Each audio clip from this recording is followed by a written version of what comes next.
You want to hang out today, guys? Same here. Let's get some stuff done. Guys, you don't even like carrots. Last week, Ellie and I spent a day cleaning out this garden shed to make it a nice cozy space for our ducks now that they're going in for so many hours of the day. And this week, I'm gonna prep the garden for winter, which means kind of putting everything to sleep. There are so many things you can do permaculture-wise to prep your garden for winter. It might not seem that way since everything is kind of on its last leg or is already dead, but today we're going to try to do some of those things and hopefully help prep our garden for the next year and also support what life there still is during these cold, dark months of the year. It's been looking pretty rough in the garden for the past few weeks. We've had really bad weather, but there is a glimpse of sunshine right now. It might only last 10 minutes, but I'm going to soak it up while I can. We actually have a pretty sweet carrot haul. Lots of little babies. The sun is already gone, but we carry on. Permaculture at its heart is about working with nature rather than against it, a concept that indigenous communities around the world have practiced for generations. This knowledge is so often passed down through oral traditions, but now that we have the internet, the approach is available to everyone and yet practiced by so few. Using techniques like planting diverse crops together to make them all grow better, building soil fertility with organic materials, and mimicking natural ecosystems to the benefit of all, permaculture is something I deeply wish to learn and to incorporate more thoroughly into our lives here. One of the things I'm doing is transporting some of our garden herbs into some pots so we can bring them inside for the winter. They don't have to die out with the first frost. You can take the hardy herbs like rosemary and thyme inside so that you can enjoy them all winter long. I think we have some basil that I want to bring inside too. Hi. What do you think about that? The ducks are so cute. They are so happy when we spend time with them in the garden. They're just all over it. Are you just the happiest little duck in the world? We've been using a lot of old duck bedding to insulate the soil, so we still have some kale in here. We have some lettuce in here, and they're hardy enough that they should survive the winter. We'll see about that. Poor butternut squash plants. We planted these way too late, and now they're just rotting.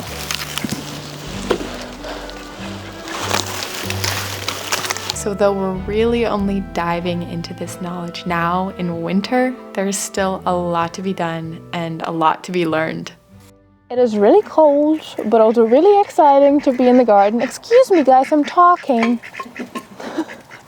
There's our lupins here that are dropping their seeds now. We maybe just spread them around the property, like along the fence line basically, and see how many actually grow next year, but that would be really cool and pretty to have a lot of lupins around the yard.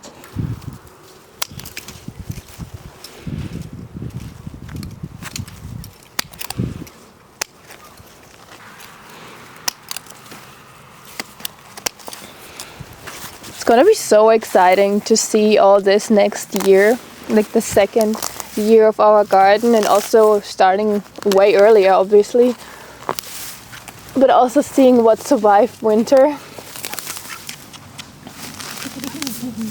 Chocolate mint tea? We should make a hot chocolate with chocolate mint. You guys can probably tell why we're going to make higher garden beds next year.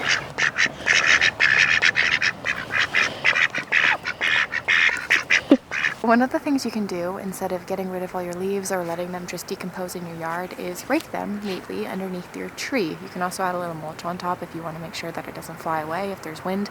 And by doing that, you're not only protecting your tree for the winter, you're also providing habitat for all the little critters that are going to help your garden thrive next year, all the little insects and the microorganisms in the soil. And if you're like me, it might provide for some very fun amusement for your little ducks. Hi, Maddie.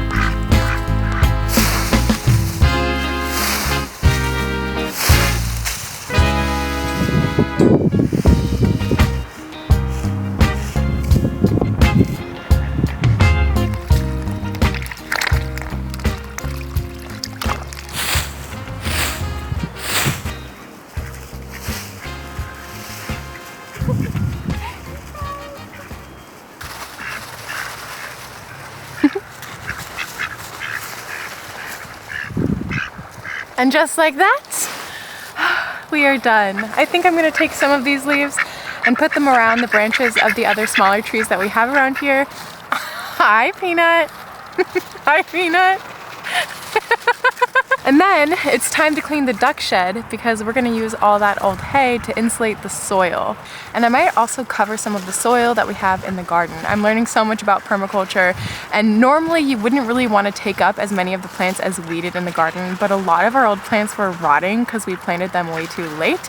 So what we're going to do is amend the soil with some of these leaves, with the food scraps that we still have in our kitchen, and with mostly all of the used duck hay. I actually have to clean out their shed today, so I can use all of that hay for the garden beds, and that will hopefully protect it for the winter and also prepare it for next spring. Hi, Peanut. Hi, my Peanut. Hi, Ottie. The ducks are loving this. Have a little left over. Our compost pile is completely out of control, but that means that we have a lot of branches that I can use to keep these leaves from flying away, because I have a feeling with the next gust of wind, they're all gone.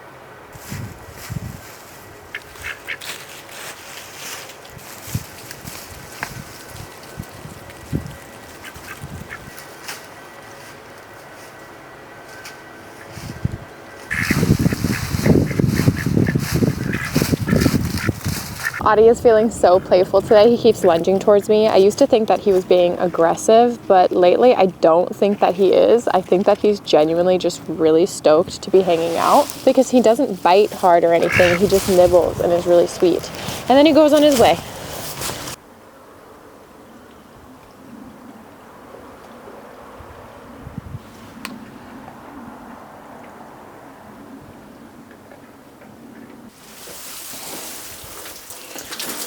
All of this is going to be perfect for insulating the soil in our garden beds.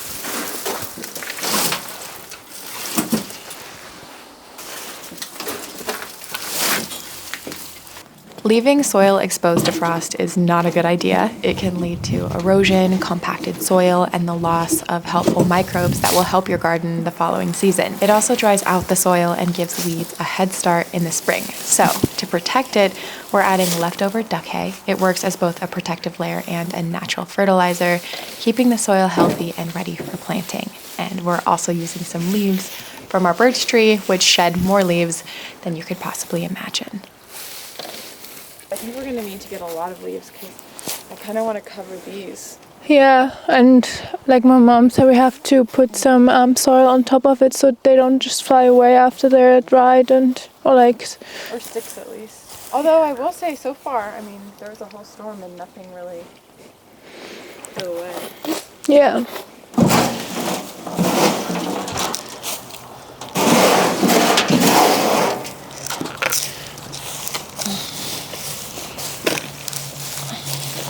All right, time for leaves.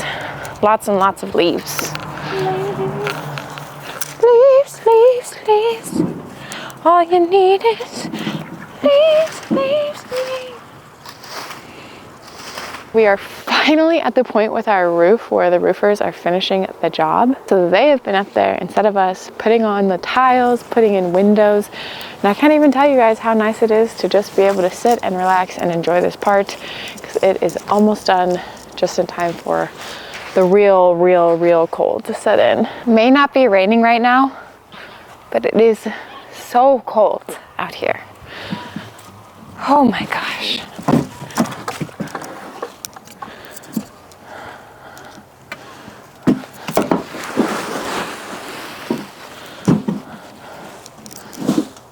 There you go, little ducks. This is gonna be your winter foraging patch. Yeah, Dragon, it's pretty exciting stuff. Yeah.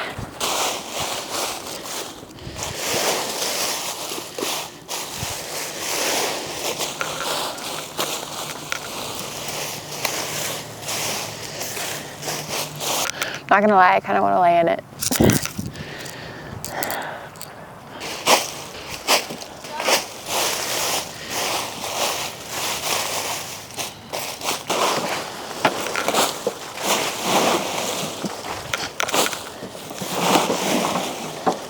We also need it for there though, so maybe not too much. Maybe just a little around the rosemary too, though. The ducks are gonna have more fun in here over winter.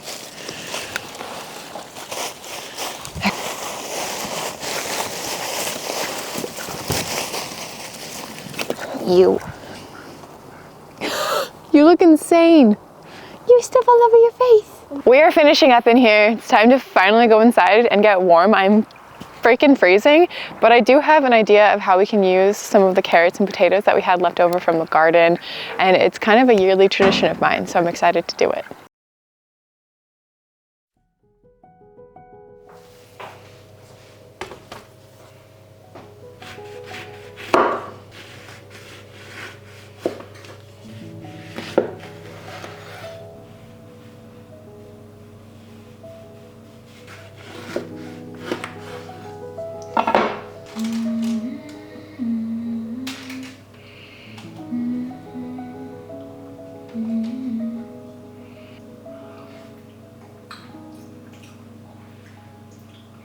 Good morning, you guys. Since Ellie and I just moved to Germany this year, we don't have a lot of Christmas decorations.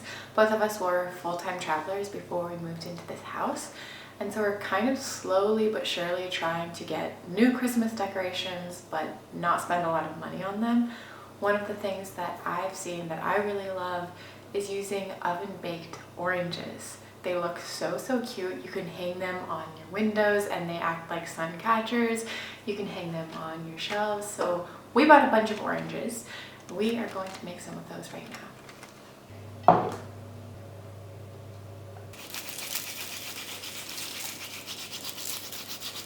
Online it says to cook these between 60 and 100 degrees Celsius for anywhere between 3 and 6 hours. So now it's time to pop them in the oven.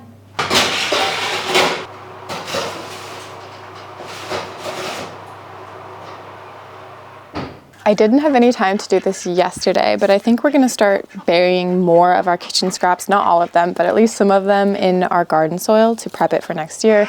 Peanut has a lot of feelings right now. I also have some garlic that I want to plant. Gotta do it before we forget, especially since we have some sunshine today. What's up, little guys? I learned recently that garlic is one of the easiest crops to plant in winter. All you have to do is break a head of garlic apart, and then you'll find a nice little spot for it. I might make some room for it in all these leaves. And then all you have to do is literally pop it in the soil, and that's it. And then in a few months' time, you'll have garlic. Then the rest of this, I'm just going to find a place to bury throughout the garden.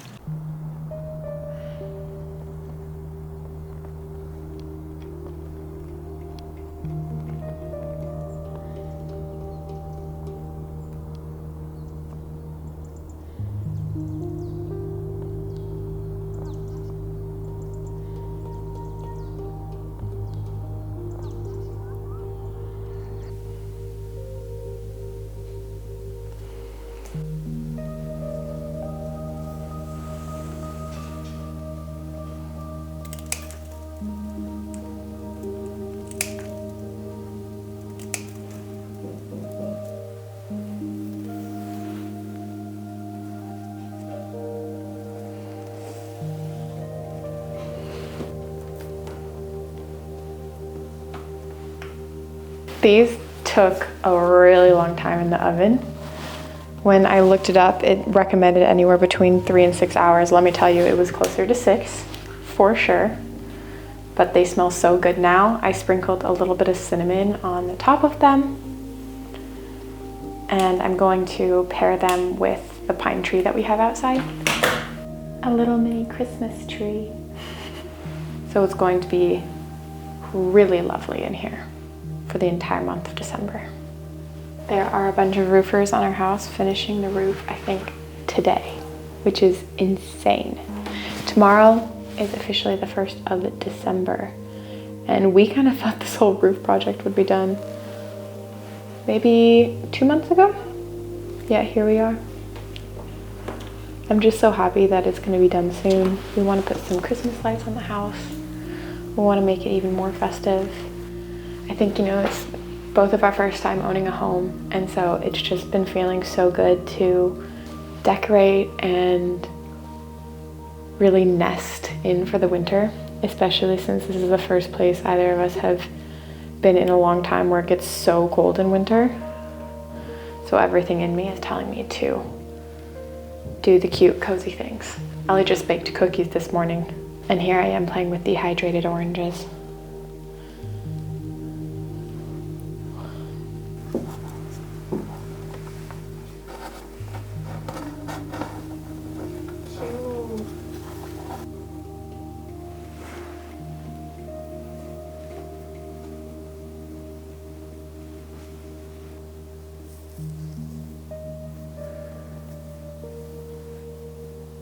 Let's make some hot cocoa with self-grown chocolate mint.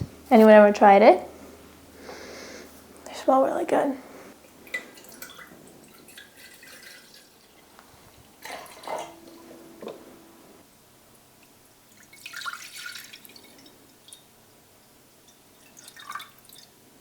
We infuse the milk with the chocolate mint leaves and let it simmer. And while we are waiting for that, I'm going to get started on the recipe I'm really excited to share with you guys. It is my pot pie recipe. I've modified it over the years to be the most delicious thing. I've made it for so many family and friends for the holidays, and it's so comforting, it's nourishing, it's healthy, and it looks pretty cute too.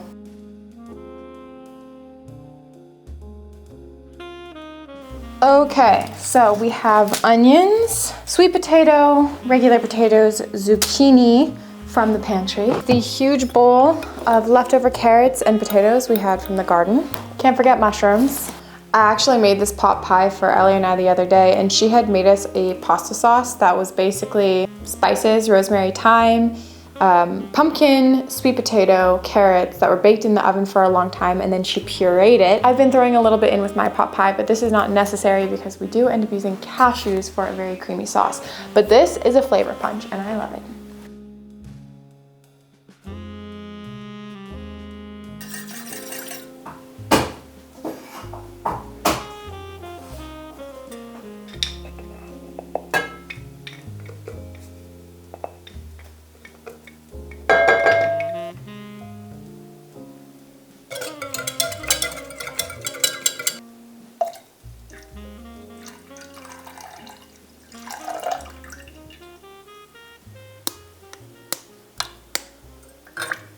All right, you guys, does it taste like mint?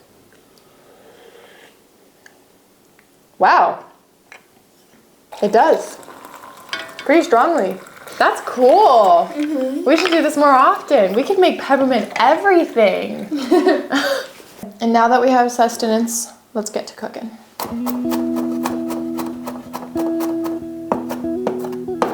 3 smallish onions. In the US, this would be the size of 1 onion, so think about that when you're choosing.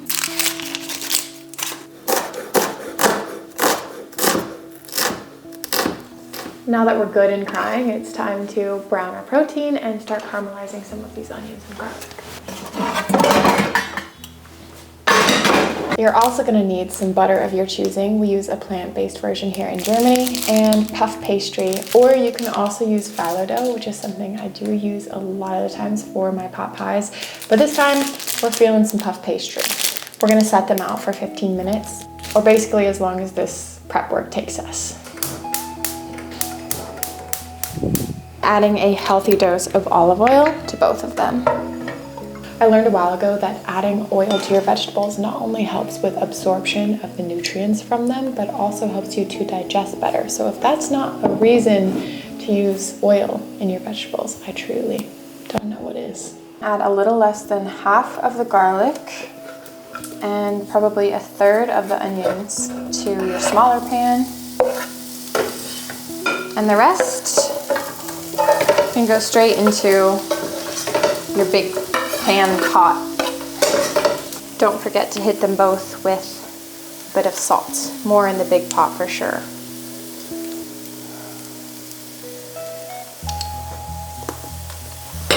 Some sprigs of rosemary, being quite generous.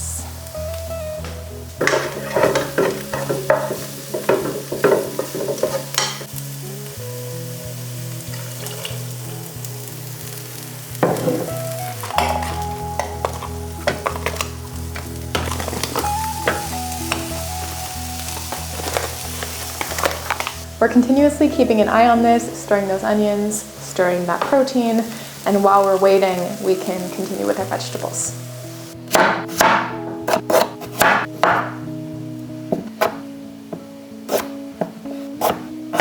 And now all these food scraps are ready to either be buried in our garden soil like I did yesterday or be added to compost. These veggies are good and caramelized. I'm gonna take out all of the rosemary sprigs and then we can use the same pan for the rest of the veggies.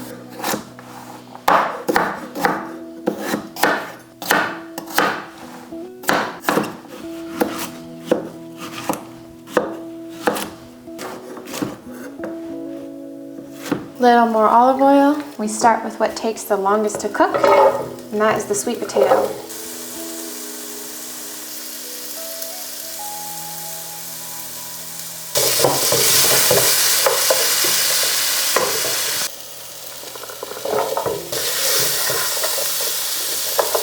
Cashews are super simple. You'll just boil them in water for 10 minutes until they soften, and then you'll use a blender. You can use a standing or a handheld mixer to blend that with a little bit of water until it's nice and smooth, and then you'll pour it in with the rest. Why is that so good?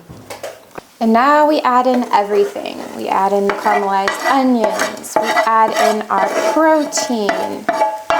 We add in that insanely delicious cashew mixture. You're welcome to add in this pasta sauce if you feel like making it. We add in as many peas as we would like, a healthy dose of white wine, about 3/4 cups water, and give it a really good mix in.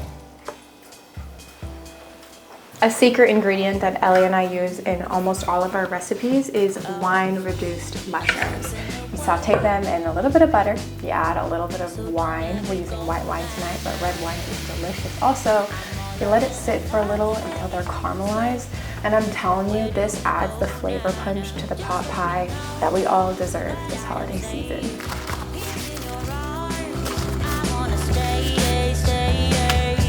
I'm slipping away. So don't let me go now. Your love is exceptional. It fills me up. It's out of control, out of control. Oh baby, I love the rush. It overflows. It's out of control, out of control. I'm in love. I'm in love. Yeah.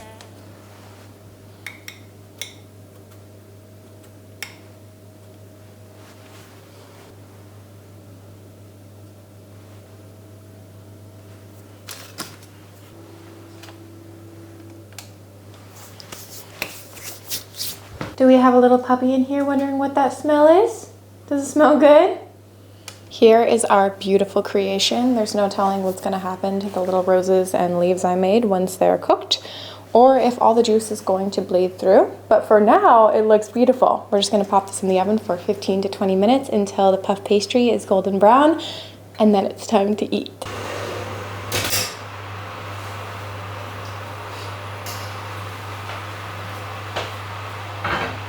What a masterpiece! Ta-da! It looks so pretty. It does look really pretty. Do you really want it? Not really. I am kind of sad to break it. It took so long. I know. I'm doing it. That sound. I'm excited for you to try it with puff pastry. Me too.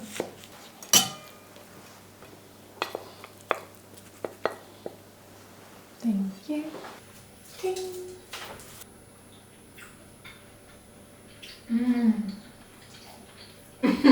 It's so good. Go make this, guys. Go make this at home and tell us how it is. The best use possible of our homegrown potatoes and carrots. Oh my god, yeah, you can taste it. Yeah, so we cooked with our choco mint, with our carrots and our potatoes. And next year, every meal will be made out of homegrown vegetables. Every meal. We're gonna extend the garden and everything is just gonna be homegrown.